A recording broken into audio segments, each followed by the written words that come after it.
Love don't love nobody.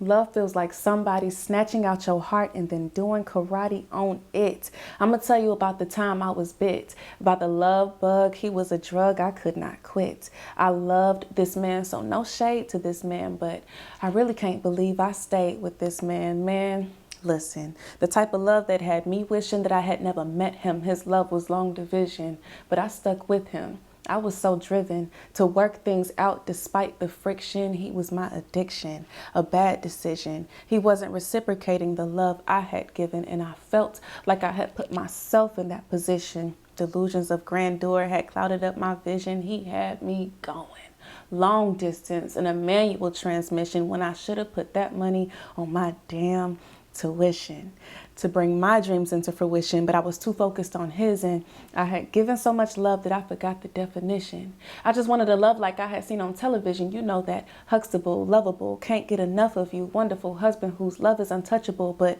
nah, ended up in a situation dysfunctional.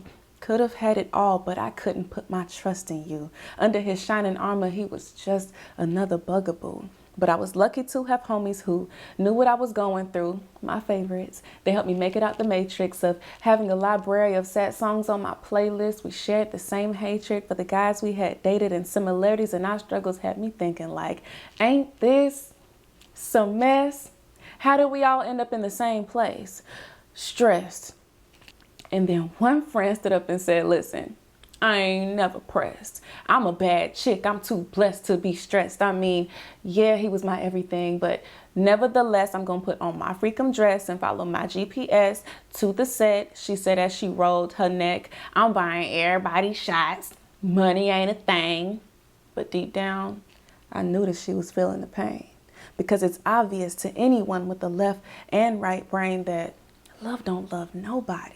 Love don't even love itself. Why else would you need to find love in the hands of someone else? And maybe I'd still be in love right now if I would have just dealt with the missed calls and mistreatment despite what I felt, and being treated like an old toy collecting dust on a shelf. And in the midst of my insomnia, I thought to myself, this ain't love, it's codependency.